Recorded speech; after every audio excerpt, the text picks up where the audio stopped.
How's it going? We're back for week 3 of Tales from the Pond, and I think you're really gonna like this one. It's gonna be a lot of good quality scoring, if you know what I mean. With me today, I have Cameron Reeser, who's back in the series after a long summer. Cameron, welcome back. Oh my goodness, it's good to be back. I missed you people. I missed you. Glad to be back, man. It's been a great summer, but it's time to get back to work. Time to get into OHL hockey officially. It's time to stop slacking off. Time to stop sleeping. I'm gonna wake up and go to work. Anyways, all right, well, let me tell you. You might want to sit back, relax, get some popcorn. This is going to be a good tale. I think you're going to like it. Yep.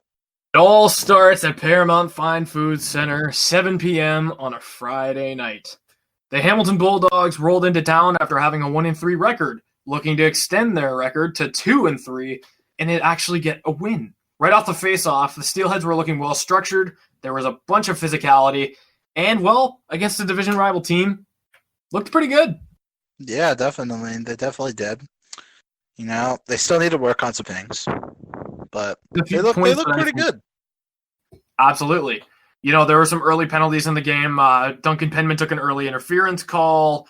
There were a couple of great saves by Kai Edmonds, I thought, and Roy also made a few great saves, which that's what you can expect. That's what all you can really ask for is the fact that these guys made some amazing saves, especially after Kai Edmonds perhaps wasn't playing the absolute best that he could play. This weekend, he just really had to get into the swing of things. I mean, that's what I was saying. I think it was a long summer. You had the rust, but I guess he's kind of back to his old self again. I feel like he's shaked off the cobwebs and he's back to his old self. That he's back to the old goalie that we've seen on Barrie. Yeah, it's almost like he found his game in these 2 games. I think he performed really well. But, you know, he made a few clutch saves, sliding dives against Dyko, you name it, and he did it. So very impressed with the first period. There were some saves there. Both teams took penalties but couldn't convert on their chances. So it was just back and forth penalties. But there would be no scoring in the first period. A few great shots came up by the rookies. Ethan Del Mastro made a great pass to Ulla Bjorkvik-Holm. But again, couldn't convert on the chance. He's just been impressing me this year. He really has. Especially with his shot blocking abilities. The guy can move the puck. And good. The guy's been absolutely playing absolutely great. Playing amazing. First season as well. Yeah, for his rookie season. Exactly, and they've both been playing very solid, and that's what I like to see. Ethan Del Mastro is growing out very well in terms of offensively, and then Bjorkvik-Holm's been doing a great job defensively on his side of the game. You know, he's been out there blocking a lot of shots. He's made some great passes. That's what you can see in a defensive defenseman. That would be the end of this period. So not much really. There were some penalties, some physicality going on, great scoring chances, no scoring in the first. Second period would begin with Kai Edmonds making yet another great save on Tag Bertuzzi. And this is exactly what I'm talking about when I said that Kai Edmonds has finally found his game in Mississauga. The first few games he struggled a little bit, especially I thought with 5 whole goals. Yeah, definitely. Yeah. He made a lot of big saves, especially in this period. I mean, I thought that he made the most amount of saves going into those final minutes of the first and into the first few minutes of the second. And there's not really much to say other than he played amazing. Yeah. So that was great. Harley would get it wrapped on the 10th, but Roy would save it. Of course, it almost went in. It was just a great shot by Harley and a great save by Roy. Max Dottig would have a perfect shot that just missed the goal line by about an inch. And that was one of those goals that he almost got it, but if it didn't bounce right off the goal line and go right out, that would have been a nice goal. Absolutely. It would have been a nice goal. Yeah. So, Cameron. Yeah. Okay, take it from the. Okay, so Cameron, first goal. First goal of the game. First goal of the game would come from James Hardie, who received a beautiful pass from Richard Whittaker, and it was a nice backhand cross crease, and James Hardie absolutely just banged it into the open net. It was a beautiful, beautiful play. I saw that Richard Whittaker made a beautiful backhand pass to James Hardie, who absolutely just sniped it into the open cage. And there you go. That's your 1-0 goal. Tyler, what did you think of the goal? Right off of that, I noticed that Richard Whittaker made a huge play, and that's something that you don't see every day. He never lost the puck. He's got tremendous puck protection skills that I think a lot of players don't have. And on top of that, he made a perfect pass to James Hardie, who was in a great spot to bury that goal. That was something that I even was in awe about. That was all Whittaker on that one, and I think it was a great play by him and a great shot by James Hardie. Yeah. Anyway, so moving on here, Tyler. So Nicholas Isaacson had a perfect chance for a one-timer, but it was absolutely gloved by Zachary Roy. Steelhead would strike again, though. Whittaker banged puck into the net after an amazing pass from James Hardie. Had an absolutely excellent game in this game against the Hamilton Bulldogs. And Richard Whittaker and James Hardie look like they have an excellent chemistry with one another. What do you think, Tyler? Oh, Cameron, it's just like you said, the chemistry's there with that line. I think that those guys really were able to feed each other easily in this game. And what I saw from James Hardie, again, is that 1,000-foot shot that we're used to seeing. Yeah. He's got a tremendous shot. And he can also make great passes from tough areas as well. And that was one of those plays. Yeah. James Hardie, hands down, I'm going to be bold here. He could potentially go in the second round. I would 100% agree with you. He's an overlooked prospect who I think a lot of teams should be keeping an eye on. Yes, you've got players around the world, like players like Tony Estranges. There's players like Casper Simon Taival, who's playing for Tapara right now in the Liga. You've got players. There's just so many players that I can name. But you know what I mean? It's just they have to look at this player. They have to look at James Hardie. You have to think, wow, why didn't I really look at this guy earlier? You know? Again, it's like you said last year with in terms of dark horse prospects. I think James Hardie is going to be one of those dark horses. So he could definitely be one of those guys. I disagree with you on that. He's been absolutely stellar so far at the start of the season for the Trout. Anyways, so after that, Hamilton Bulldogs defenseman Cade Landry is trying to make a play off the boards and lost his footing, losing the puck. Whittaker picks up the puck and feeds a wide open Kian Washkurik, who I've been very high on as well. Just got drafted by the St. Louis Blues. Sky's the limit for him. I think he was an absolute steal in the draft. Tyler knows this. And he absolutely just wires it top corner. 3-0 Steelheads. Tyler, what did you think? I have to say that was probably the goal of the game for me because the way that Landry was trying to play it, he lost his footing. That was unfortunate. But Whittaker he made the perfect pass, right place, right time. Washcrack was right there and shot it beautifully. No hesitation, just wired it right on goal. And that's exactly what you want to see out of him. You know, the Blues fans should really be watching him very closely. I think he's a very good player, very underrated. And he's just got, again, a sharp shot. That's something you really want to watch. So that was a great play. I thought it was just amazing. 3-0 Steelheads. A little bit later on, Kai Edmonds flashes the leather on Winterton after a breakaway. And he would continue to have a clutch period. But after that, Thomas Harley would get a rebound. Just an absolutely juicy rebound to make it 4-0 Steelheads with 2 minutes and 30 seconds left to go. Yeah. That was awesome. And anytime you see Thomas Harley on the ice is exciting to watch him. Absolutely. I remember watching Thomas Harley. In his first season with the Fish. and he looked very, very promising. And I think a lot of teams really missed out on Thomas Harley. I had him initially going top 15, but he fell a little bit, and I think a lot of teams, GMs should be absolutely kicking themselves right now. Dallas has got a great defenseman for the future, and that goal was absolutely perfect. Thomas Harley there at the right time and on the rebound. I think the Stars got definitely a great pick here. I'm gonna say I'm gonna agree with what James Richmond actually said last week, that he thinks that Thomas Harley would be a top 4 defenseman in the National Hockey League. I will agree with that. He definitely has the potential to be. And seeing goals like that being scored, and every time he steps on the ice, there's that hype. It's, oh my God, there's Thomas Harley on the ice. He's going to make another terrific play. And let's just say this, you're never disappointed. He never failed to deliver.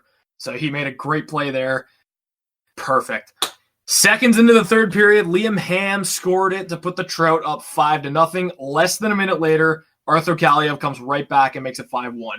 So that was a little bit back and forth. I love Liam Hamm. He is just one of the greatest players on that team right now. Yeah. Great choice to make him a captain. Liam Hamm, absolutely amazing. Love his playing style. And Arthur Kaliev, let me talk about Arthur Kaliev for just a second.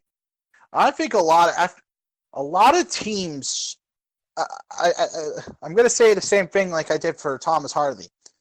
A lot of GMs should be absolutely kicking themselves right now.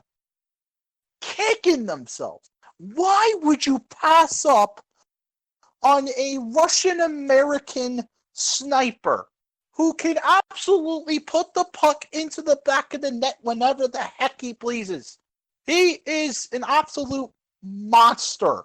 That's all I got to say about that. A little bit after that, Jan Jenik banks it home with 12 minutes left. Makes it 5-2 for the Dogs. Of course, it wasn't really anything too fancy. It was just a shot that went in. It looked nice at the time, but then this is the important thing. We have a first OHL goal here, Cameron. 1:46 left on the clock. Nicholas Canati strips the puck off of the Bulldogs and sends it right to Max Dottig, who gets it right on the goal line for his first career OHL goal.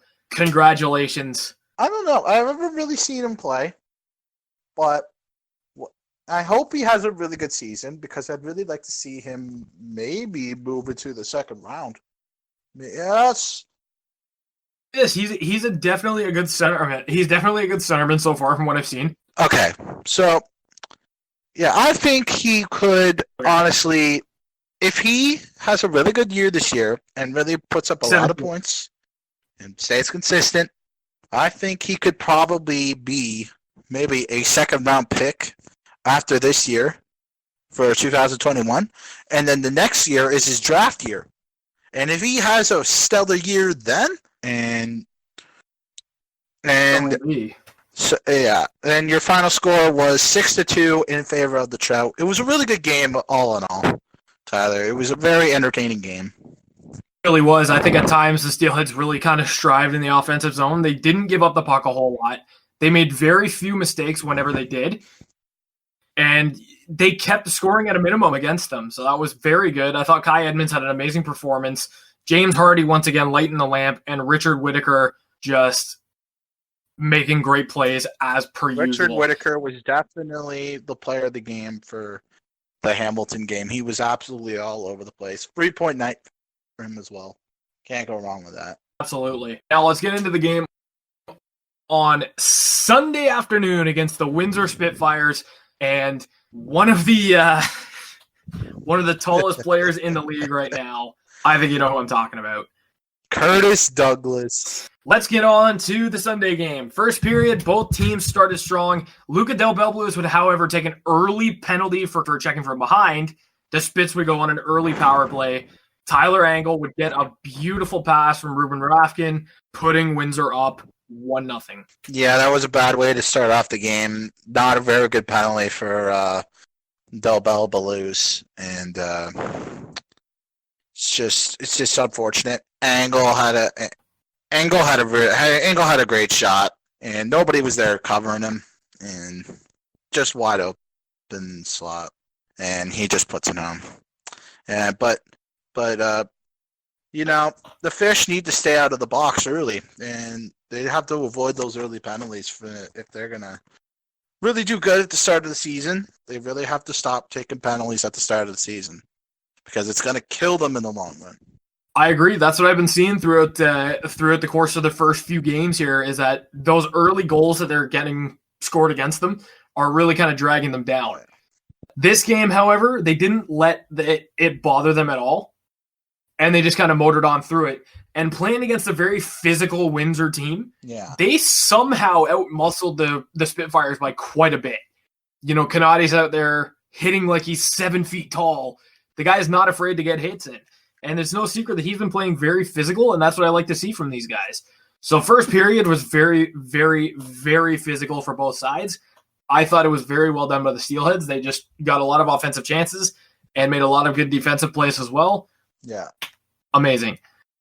So a short while later, Thomas Harley, we get a turnover from the Spitfires, causing him to go on a breakaway, and he would fire a beautiful wrist rocket to tie the game at 1 apiece. Wow. Wasn't that a goal again by Thomas Harley? Absolutely wow. Thomas Harley continues to absolutely blow everybody's expectations. And just, he's an absolutely amazing, amazing, amazing, amazing player. It's just, whenever, you can't leave Thomas Harley, you can't give Thomas Harley a breakaway because you already know what the outcome's going to be. Harley, again, is one of those players who got a bullet-type shot. He takes a wrist shot or a slap shot. You can almost see the flames coming off of it. You know what I mean? Like, he's got such a hot shot. No pun intended there, but just, it's crazy. It's crazy how powerful his shot is. So that was a great goal by him. Later on in the period, the Steelheads would turn it over, and they would cough up the puck for McDonald, who has a breakaway. Spitfires go up 2-1. It's pretty much a whole new team. They lost a lot of overagers, and they have to get used to how the new guys play. And I guess that's what happened here. It was a kind of a slap on the wrist for the defense too, because they just they couldn't get there in time, right? And he went right on the breakaway, just rifled that shot. Yeah. And that's again goals that you don't want to see let up, but it does happen. So, and luckily they would get the game back. Less than a minute into the second, Tyler, James Hardie took a pass from Cole Schwint, and he just puts it into the back of the net. 2-2. Again, this shows how good James Hardie's shot really is, Tyler. And just found the perfect angle and just wired it past Kari Piirainen. Piirinen's also a really good goalie as well. You can't really take nothing away from him. And he's been really saving Windsor some games. Windsor's just that type of team that I just don't see them doing good. But they will be good in the near future, but I think they've got a lot of work to do. Meanwhile, with James Hardie, again, he's showing that offensive display, what he can really do. And I think he's really trying to prove himself now. This was just a great goal. So that he's such a great player and just an even greater person. Windsor would then take a too many men penalty, and that was a bad thing to do. Yes. Because Cole Schwint fires one, and they score 3-2 in favor of the Fish, and they get the lead for the first time in the game. What did you think of that goal, Tyler? That put a smile on my face when Cole Schwint just absolutely ripped it. There was no better feeling than seeing that happen, especially with it, because we've seen Schwint score so many great goals already this season. He's had a couple of tough angles, one against Oshawa, the other one against Hamilton the other night when he got a crazy angle off of Thomas Harley's pass. And that was it was a great goal. Yeah. So I absolutely love to see that one. That was just amazing. And Absolutely amazing. And then a little bit later on, Aiden Pruder would take another penalty, this time for hooking, sending Windsor to the yet another power play in which Igor Afanaseyev would capitalize and tie the game once more. He's such a great player as well. There's a lot of great players. Natural prospect as well. By the way, we're going to be doing our way too early draft rankings at some point, so keep in tune with our social media for that. 2020 edition. Keep tuned to our social media for that. But until then, yeah, that was a goal that I thought was really nice. Make sure to subscribe to the channel, leave a like, comment, all that stuff, because we're gonna be throwing out videos like this every single week, Tyler. Every single week. Was it, Cameron? What was your opinion on that goal? Igor Afanaseyev absolutely wires one on the power play, and Windsor's power play is pretty killer. Their power play's been good for years. I remember when they had players like Alexander Koklichev, Logan Brown, Ryan Ellis, Logan Brown. Just all these players. Again, Windsor, Adam Henrique. Exactly. And the late, great Mickey Renaud. Mickey, rest in peace, buddy. But anyways. Yeah, they've always been go ahead, Tyler. They've always been a physical team, and they've had very good power plays throughout the years. We've seen Memorial Cup teams. We've seen teams who have made it to the OHL finals, and yet again, they've maintained that physicality over the last few years that we've seen. Now, with that being said, speaking of physicality, this would be the last goal of the game. Igor Afanaseyev would take a tripping penalty, and James Hardie, once again, would snipe a goal to make it 4-3 with just over 11 minutes left to go in the game. Yep, and that would be your final score, 4-3. 4-3. That would be your final score, 4-3. It was a very good game. Very good game. Very entertaining. You know what that brings us to next? It is our first edition. One that we've been waiting for the whole week. This is our first edition, Tyler. First edition of this. It is the Proshot Weekly Player Spotlight. And Tyler, who does it go to this week? I have to say this, deservedly so, after having 4 points in the last 2 games. Our first player ever on the Proshot Weekly Player Spotlight goes to James Hardie. Again, I will say this as many times as I need to do.